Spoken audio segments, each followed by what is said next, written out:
Welcome to Wired for Good, conversations for a better energy future. The podcast exploring how we can achieve a faster, fairer and more affordable energy transition.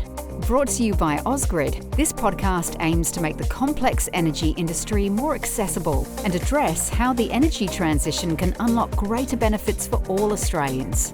Join us as we bring together leaders and experts to tackle the big questions on what's needed to achieve an energy future we're proud to leave as a legacy for the next generation. Hi, I'm Sarah Aubrey and welcome to another episode of Wired for Good, conversations for a better energy future. We have an exciting discussion lined up today, something very close to my own heart. And to help us navigate this very important topic, I'm joined by two experts leading the charge in Australia's energy transition. Brendan French, CEO of Energy Consumers Australia, an advocate for consumer interests with an extensive background in customer and community advocacy, and Marc England, CEO of Ausgrid, a leader in energy transformation with a proven track record in driving innovation and growth in the sector. Thank you. Welcome. Very well. Today, we're exploring a household revolution at the heart of Australia's energy transition. Electrification is transforming how we power our homes, driving sustainability, resilience and energy independence, while reshaping the role of our electricity network. Moving away from gas and embracing renewable energy isn't just about the environment, it's about reducing costs, increasing convenience, and empowering Australians to take control of their energy future. As households electrify, the electricity network becomes a critical enabler, ensuring the grid can support this shift effectively. So, to kick us off, Brendan and Marc, from your perspective, how important is home electrification in achieving Australia's energy goals? Are we moving fast enough to make it happen? I'll start with you, Brendan. Well, that is quite literally the trillion-dollar question, isn't it? I think, look, from our perspective, we try to put ourselves in the shoes of consumers. And it's just demonstrably the case now. I can show you a rack of reports that are quite clear that there's good, hard economic benefit for consumers in electrifying their homes. So we did some work a year or so ago with CSIRO, and we're able to map that for a typical Australian household by 2030, if they're able to electrify both their home and their vehicle via an EV, and they'll be saving something in the order of about $2,200 a year. Really? And if they're able to add on top of that their own consumer energy resources, solar or a battery, then they add an extra $1,000 or $1,200 on top of that. So it becomes a very significant part of the household economy. So while we're talking about big changes at a national, at an international level, there's also big opportunities at a domestic level. And we think it's really important that residential consumers and small businesses are given the right kind of information so they can steer into that and make all the best decisions when they arise in their lives. What about you, Marc? Do you think we're moving quickly enough? I don't know what the right speed is, but we have to move at the speed that consumers are willing to move at the end of the day. We can't have this look like it's being done to them, so they have to drive the pace. But as Brendan says, the opportunity is a bill-saving opportunity. So I often get frustrated. There's a lot of discussion around the price of electricity, but not a lot of discussion about how you can reduce your energy bill by converting to electricity, and that's the key. Whether it's your electric vehicle or whether it's appliances in the home, there are clear savings to be had, and I think we need to, as a sector, as a broader country, we need to make that case to consumers. They can see that opportunity. I don't think that people realise that if you electrify your house, you're going to save money. I think people think, my bills are going to get more expensive, that I kind of don't take into account you're losing a gas bill, for example. So there's an instant saving if you get off gas. Well, I've met people who have bought an electric vehicle and they worry about the electricity bill. But if you take an electric vehicle and put it on a typical Australian home, you add about 30% of demand to that home. But your costs for fuel are about 10 or 15% of what they were within a petrol vehicle. So everyone forgets what they've left behind and sees the electricity bill rising, but actually their total costs have fallen. So we need to just explain that a bit better, I think, as a sector. Yeah, I agree. So Brendan, electrification often comes with upfront costs. Are the long-term savings compelling enough to outweigh the initial investment, or do households need more incentives? What's in it really for the homeowner? You've said obviously there's an initial cost saving. Is that? Yeah, there is, and it's an ongoing cost saving. Yeah. So the earlier, the more comprehensively you can electrify, the greater the savings over time, obviously. I like to sort of take a step or two back and say that, the transition that people often hear about is as a macroeconomic level. It's huge. It's hard to sort of grasp at the very human domestic kind of level. As a consequence, I think people sometimes feel sort of dwarfed by the decision, but they realise that there is going to be investment. There's going to be cost. We are, after all, transitioning away from sort of thermal heating that's been available to us for hundreds of years into an entirely different way to generate energy for our homes and businesses, and that comes at a cost. We do a lot of surveying, actually, and I just got some of the results on the way here, which I was talking to Marc about earlier. One of the things that interest me is consumers believe that in the next 2 or 3 years, roughly a third of consumers think that renewables will cost them more.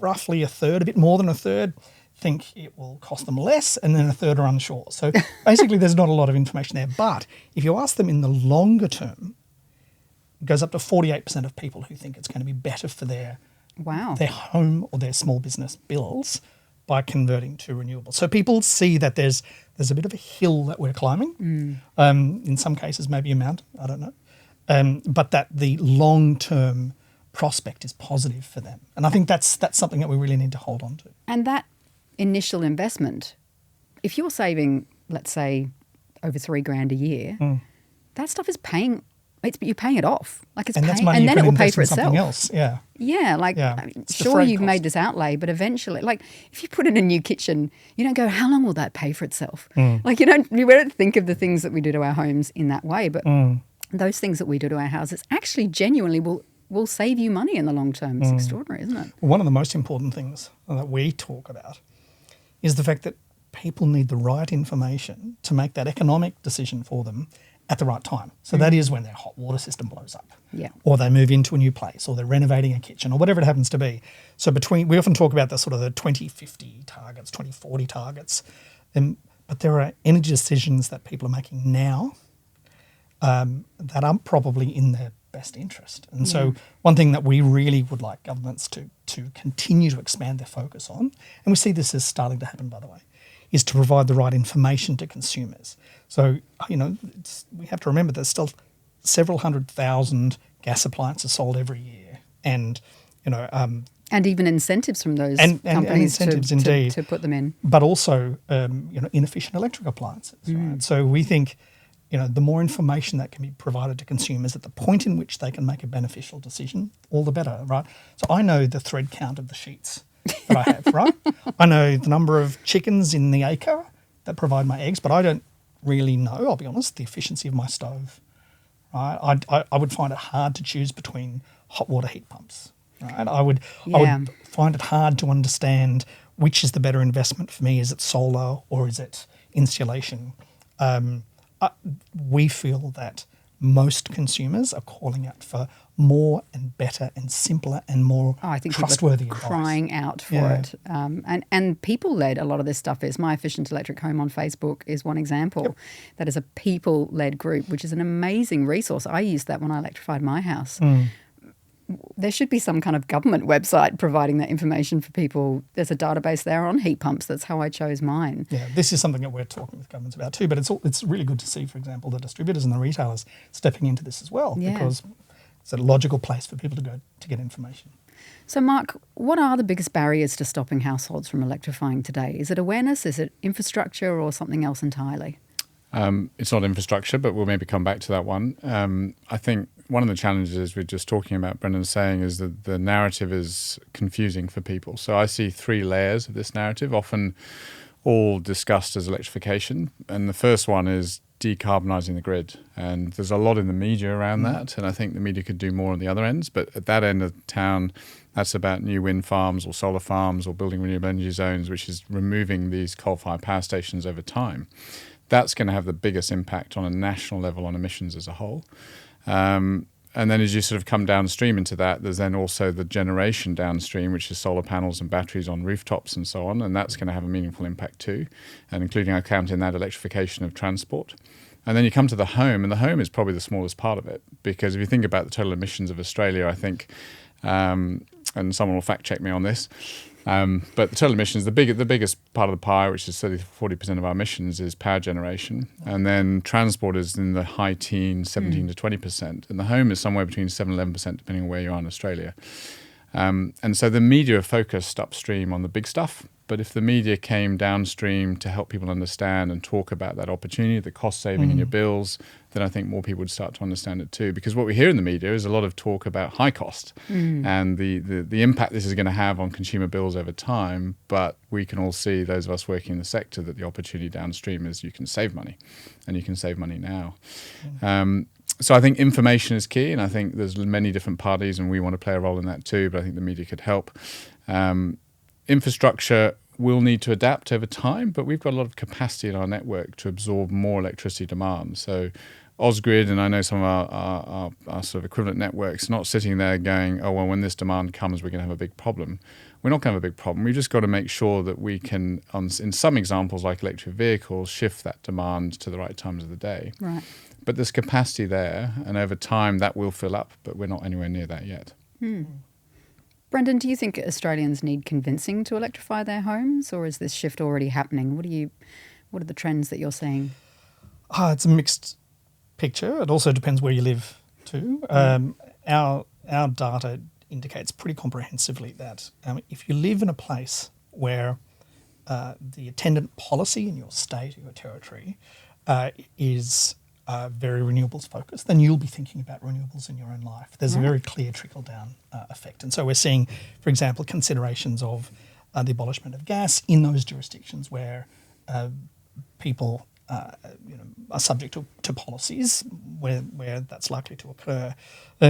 One thing that's pretty clear when we look at where consumers are in their thinking, 80% of people say that they do not have the information they need to make a decision that's in their best interest. And that's not lack of willingness. It's not necessarily resistance. But it is pretty clearly the case that in the absence of a sort of a meta-narrative, something that brings us all together under a message, and in the absence of that really clear, concise, reliable information when I need it to make the decision that I need. In the absence of those two things, there's a lot of conversation happening that is probably counterproductive, and that sort of prays to people's sort of insecurity and uncertainty. I mean, I guess I'm by default a people optimist. I think given the right opportunity, people make good decisions, and they're reliably good decisions. I've seen lots of big sort of redesign and social redesign projects around the world over many years, and where people can be brought into the fold and it can be made clear to them the purpose for it, then they tend to adopt it pretty quickly. I think nations probably agree what they disagree about, and for whatever reason, for the last couple of decades, Australians have sort of chosen to disagree about energy at a political and other level. And I think that that's unfortunate. It's probably delayed a lot of decisions that we could otherwise have made. But it's certainly not too late, and there's some great thinking and great innovation that's happening all across the country, including at local community level, to actually address this. So I feel quite positive about where we're going, but I would really love to see Australians sort of brought into the fold more fully. I think not just the consumer brought into the fold. I'd like to actually see tradies brought into the fold. A lot of plumbers, someone's gas hot water dies and they go, well, I've just got another gas hot water heater in the van, I'll just switch it over. And some of them are actually quite resistant to a hot water heat pump. Haven't done the training. It's more complex, they just don't want anything to do with it. They're old school. And people use the same plumber for years, or they get advice on who to use on the local group, and then they go with the advice of that tradie because they think, well, they're the expert. I think there's a bit of a gap there in terms of knowledge and what people are being told in that whole sector. So the average Australian home is only 3 stars out of 10. I will just point that out. But in the ACT, if you want to rent or sell a property, you have to get a star rating, an energy efficiency rating of that property. And that empowers renters and buyers to know if you're buying a 2-star home, well, then your bills are going to be high. You're going to be paying a lot more. And I personally think that should be rolled out nationally. It's the same in the UK. Yes. When I left 11 years ago, they'd introduced that. Now they keep raising the bar. So if you're renting a home, there's a minimum standard now. So it's put the onus on the landlord to make it more efficient. And Wouldn't if nice? you get a survey, they give you advice on how you can get a higher rating. So then that starts to inform the owner or the buyer or the renter what they need to do. My house was 2.9 stars out of 10 when I first got it assessed. But because we had solar, it bumped it up to 5.5 stars. So even just putting in solar, in fact, you can't even achieve a 10-star rating without solar. So there's an incentive right there. So my electrification journey, I took my house, as I said, from a 2.9-star home to a 10-star home. We now use a quarter of the electricity we used to in winter from the grid. We went from over 42 kilowatt hours a day to 12. So it's pretty amazing.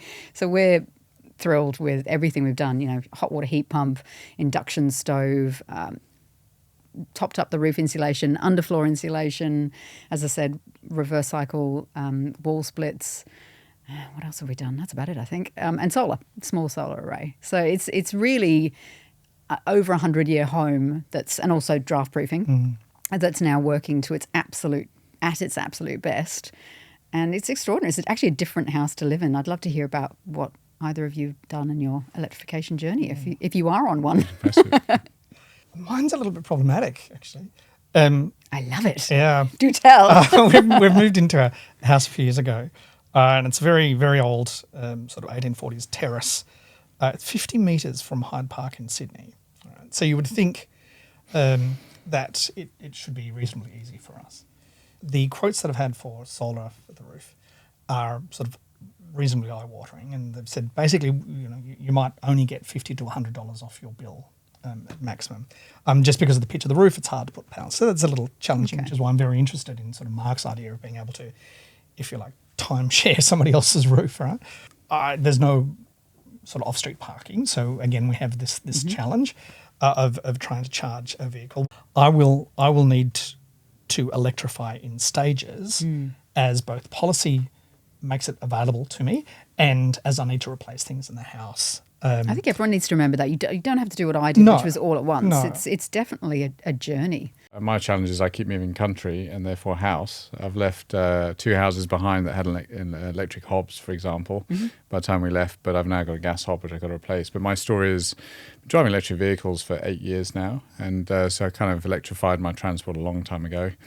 But each time I move house, there's more to do. And in the house we're in at the moment, reasonably well insulated, lots of glass, but sealed with electric heating and cooling already in there. But the hot water and the hob are still gas. Right. And we will migrate off that in the next couple of years. You and I'll talk about but induction you've stoves already given and me the hot some water real heat pumps insights. then. You've already given some good insights on the hot water. Oh, yeah. I love my hot water heat pump. It's blinking brilliant. All right, Marc, as households electrify, they'll become more reliant on the grid. Can the grid handle this increased demand, or are there significant changes that need to happen to support the transition? Yeah, the transition will happen gradually in many cases. I think some of the things that could impact the grid in a more acute way are large data centres, but the home itself electrifying will happen gradually. Even electric vehicles we're not too worried about. We've got spare capacity today. And a lot of electric vehicle charging can be time-based. Anyone who owns an electric vehicle knows that unless you're doing 4 hours driving a day, you don't need to charge every day. And when you plug your car in, you've got quite a lot of flexibility about when you might charge it. And so cars either have timers or chargers are controllable, and so they can charge at the lowest cost and highest renewable times, which is generally during the day or in the early evening, or late evening, sorry. So I think as long as technology allows demand to be controlled to some extent, with one big caveat, not at the customer's detriment. I always say, customers should never be told when to cook their dinner. But a car is flexible. So we're not too worried about that. It will, if everyone in our patch had an electric vehicle that doesn't today, it'd probably increase our peak demand in the evenings by about 10%, we estimate. So over time, our network will need to augment. Because sometimes people have to charge at peak hours, right? No, but that's so little. I get comments all the time on my social media accounts going, if everyone bought an electric car, the grid can't take it. So Thank you for answering that network, question. and networks around the world have often said that, and I don't buy into that. I used to be a retailer, and I used to find that frustrating because I know as a retailer, we gave a 50% discount after 9 p.m. Right.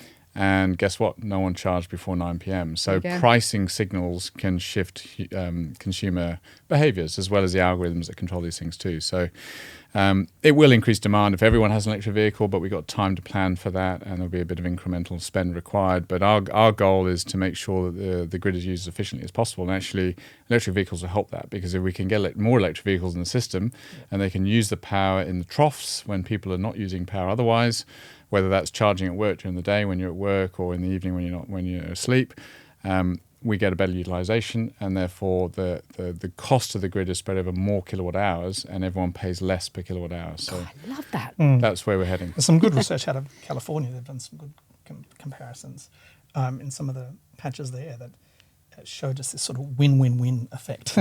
Win for the person buying who can afford and buy the EV, but also a considerable win for energy firms who are making good money, and for the rest of the population who is getting the benefit of better network utilization, right? So, it's one of those rare instances where it seems positive across the board. I mean, historically, demand was not flexible. So before we had any electric vehicles or controllable heat pumps or batteries in our homes, we just did what we did when we did it. And demand was very rigid, even though it flexed during the day. At a certain time of day, it was what it was. And so actually, historically, that's why power stations are very flexible. Gas-fired power stations that can turn on and off at a moment's notice. One of the transitions I think is happening here is that as the grid becomes less flexible, because the wind will blow when the wind blows and the sun shines when it shines, demand needs to be more flexible to match it in real time, and battery storage will play a role in that, but also some consumer resources that are sitting behind the meter will be able to provide some of that flex too. So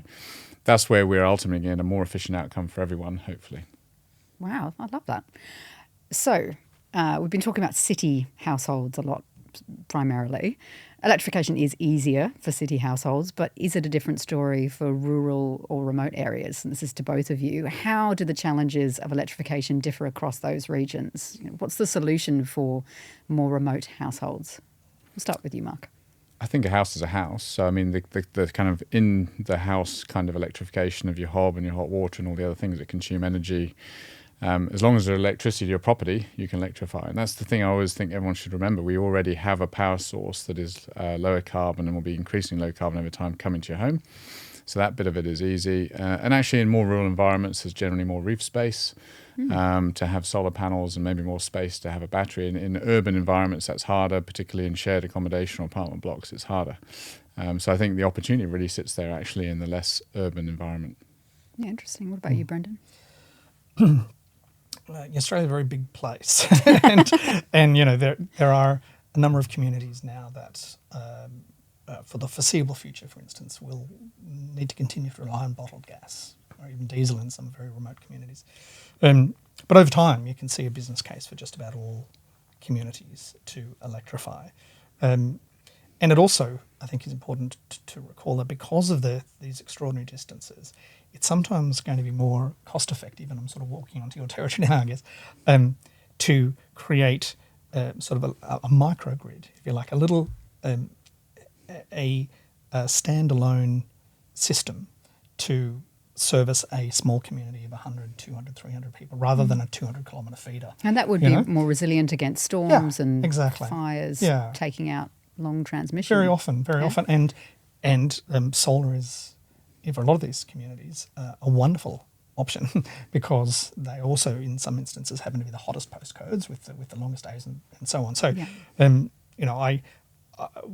there is not going to be a single solution, and I think it's reasonably naive to think that there's one day the switch is going to be turned off and on and the world will be different.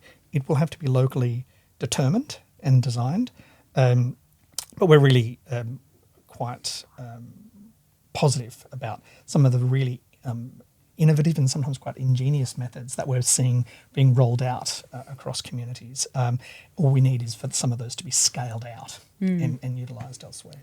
So we would agree with that. I think there is a double-edged sword, though. So resilience comes from having multiple options. And so the challenge sometimes in a microgrid context, if something goes wrong within your microgrid, you're not connected to the network. Right. You may not have that backup source that everyone else has.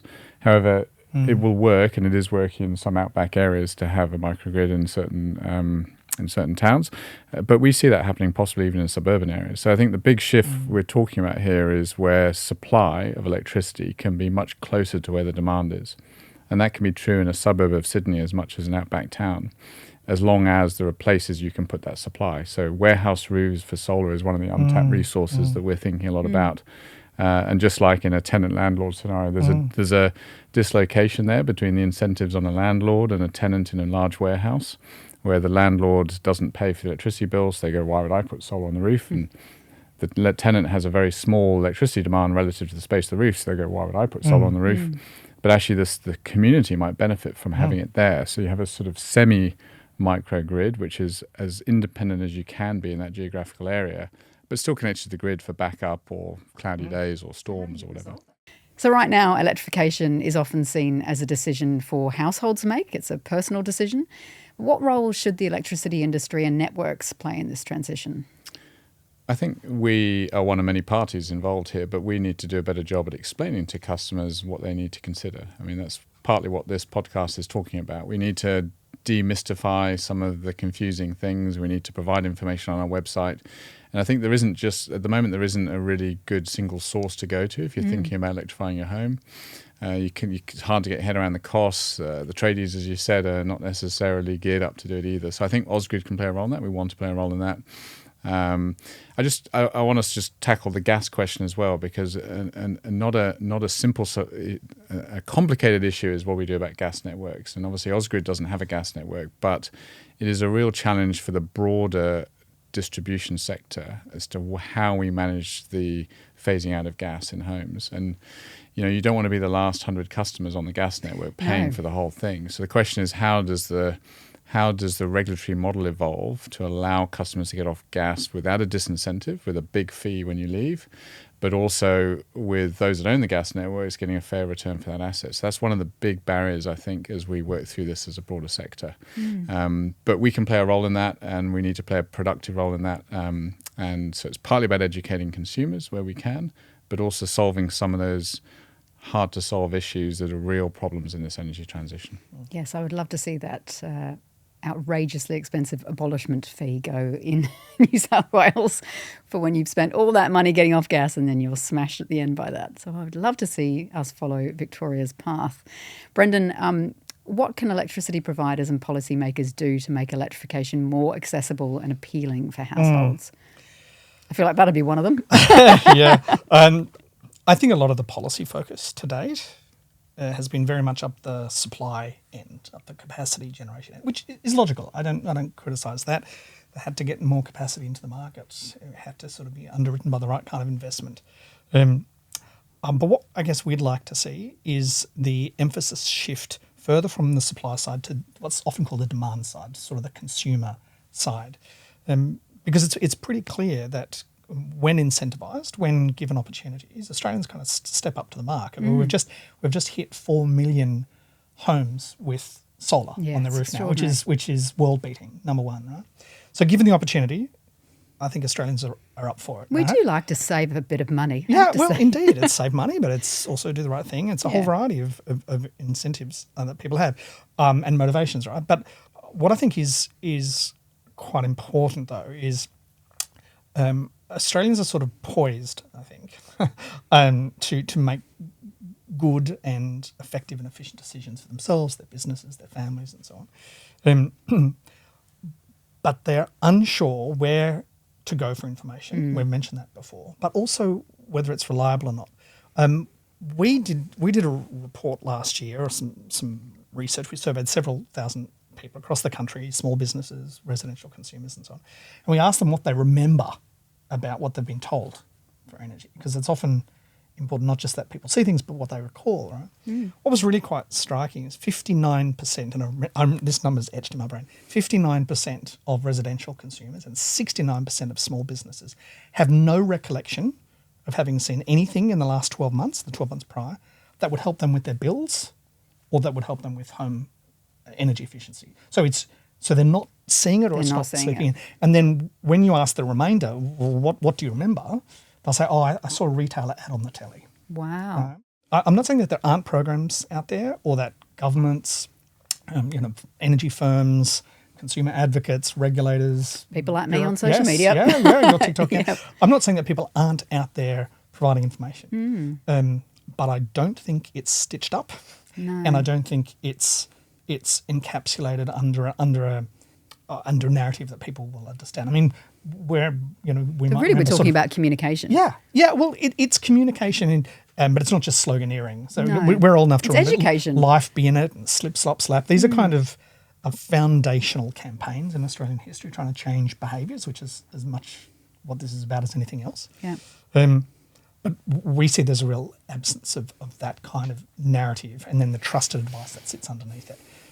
I think it'll come, but I wouldn't want it to wait. No. Because people are looking now. I mean, my whole thing is that I never tell people what to do. I just help people. I want them to make informed Yeah. decisions. I want them to know that when their gas hot water dies, there's this other thing called a hot water heat pump. It exists. It's up to you whether you buy it or not, but you're not going to buy it unless you know about it. And I didn't even know what a hot water heat pump looked like until I started this journey. So there's definitely a lack of information out there. There is, but we're also putting a lot of pressure on consumers to do all this. And I think 100%. it's if I'm just trying to think of a parallel, but imagine if electricity was just being rolled out for the first time, and we put all the onus on consumers to work out how to get it to their house. And so I think us in the sector have to provide some of that, some of the role in simplifying things and enabling them, and almost making it almost intuitive. So I'll give you one example. EV charging, we're big fans, of curbside charging. Australia has something like 50 plus cars per public charger at the moment. The world average is 10 cars per public charger. Wow. Netherlands, the world leader, is 4 cars per public charger. And so we don't have enough public chargers. So we're a big fan of, and 30% of our network don't have driveways and garages. So we're looking at it going, well, how can we help that? And higher in areas like where I live in the inner west, much higher. Yeah, well, some areas are incredibly dense. So we're looking at it going, well, can we put curbside chargers on existing infrastructure, power poles, and just make it available? It's something that a well-regulated monopoly can do. We provide the infrastructure, the cost gets socialised a bit, which for some people is contentious, but it's a relatively low cost in the big scheme of things for the network. And then consumers see the chargers and go, well, it's going to be really easy for me to buy an electric vehicle now. Instead of they've got to work out how they're going to charge their car. I mean, I remember going to visit a car dealer in Australia about 8 or 9 years ago and talking about electric vehicles. And I realised the first time the dealers were having to talk about how to fuel the car. They'd never sold a car and had a customer say, how do I fuel this thing? Because the fuel was ubiquitous. And so in some ways, part of our role in the sector is to make it easy, and that's one example I think we need to work on. But there will be others, because consumers can't be expected to make all the decisions and work this all out for themselves. In your role in the industry that you're both in, what would you like your legacy to be? I'll start with you, Brendan. What I think is perhaps lacking, at least in some degree, is that consumers are well represented, that they have proper standing in the decisions that affect them. So I'd very much like to see sort of a policy philosophy across the board, up and down governments and across the sector, that starts with the consumer and designs from the consumer out, rather than, as we see sometimes, the consumer is almost a sort of an artefact of a policy decision that needs to be made separately. So if a consumer can genuinely be sort of the beginning and the end of all things for this sector, and there's a genuine acknowledgement that energy is essential and that it's only becoming more essential, then I think we might get better, more cohesive decisions across the board, but also better buy-in from consumers, because they'll be able to see themselves reflected in what's coming at them. And I think at the moment that's not always true. And you'll be fighting for that. We will. What about you, Marc? Well, we're very aligned. About 15 years ago, I was in the UK and I worked out that really what my purpose was that motivated me in my career was to change the way consumers engage with energy. Back then, it was all about smart meters, and I was in a role where We thought smart meters would be transformational in that regard. Looking back on it, they're the first step in many steps that needed to make this transformation happen. But I've always been motivated about how do we getting consumers more engaged in that. Now I've gone from generation retail through 3 different countries and markets, and now I'm in distribution. And it's just the same problem with different solutions. And I think distributors can play a pretty active role in that. So I'm motivated by trying to play our part in that, which is everything we've talked about today, including providing more information, but also doing some of the things that are more invisible that people don't see. I've talked about, curbside charging, but there's many other things like community batteries, which will lower the cost of storage in the network. And things that a well-regulated monopoly can do to lower the cost of this transition for consumers, while also trying to help them on their journey to electrify. That's what motivates me. So before we finish, what's the one most important action we can take now, right now, to accelerate the electrification of homes in Australia? I'll start with you, Brendan. You get one. I just get one. Okay. One thing I would maybe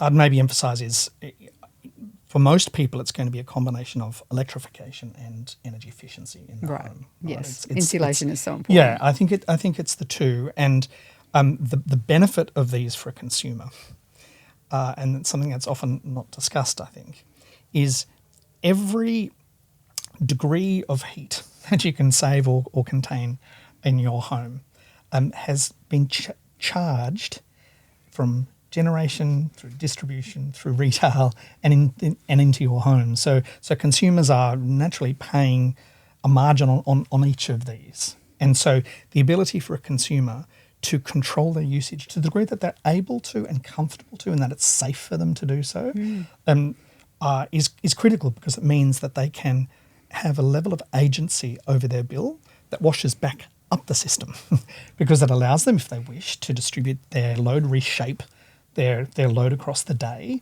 and that has implications for network design and augmentation over the years.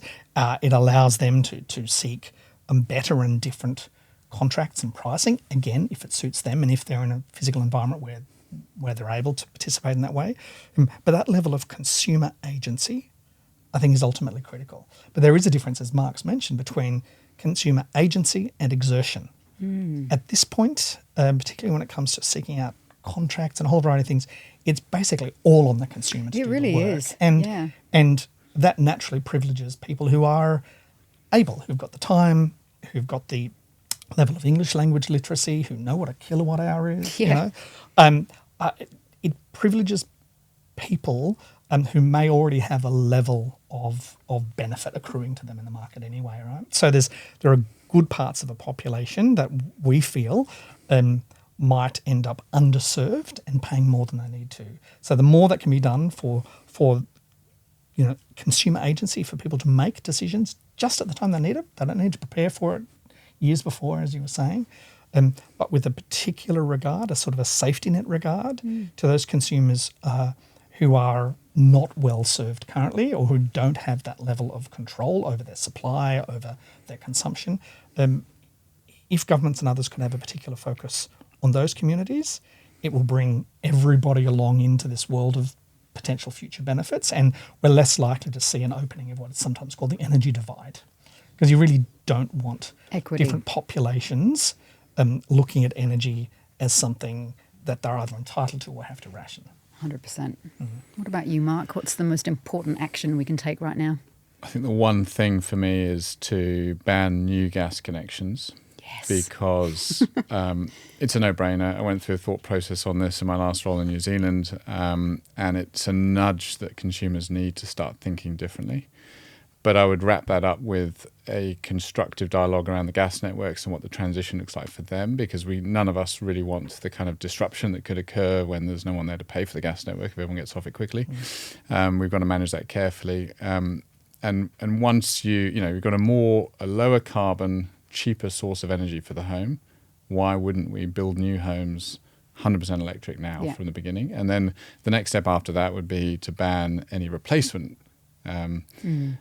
equipment in the home and make sure that it was electricity only. And I think that requires policy shifts and brave politics, but it can be done. Victoria have done it. Well, they've shown in Victoria. Victoria have done it, and other countries are doing it too. But we've got to do it in a constructive way that we all work together on how we avoid the disruption that could come to. That's great.